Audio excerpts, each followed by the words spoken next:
Forensic department के आला अफसरान की टीम टीटागढ़ थाना के आईसी सुमित दा की क़यादत में फ्री इंडिया बम धमाके के मुकाम का जांच करने पहुंची।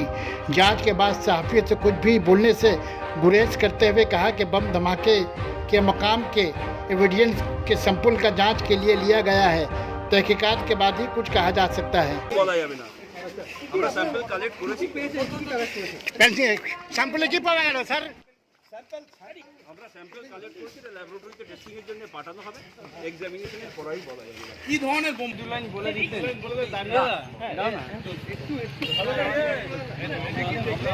আমাদের এই আমাদের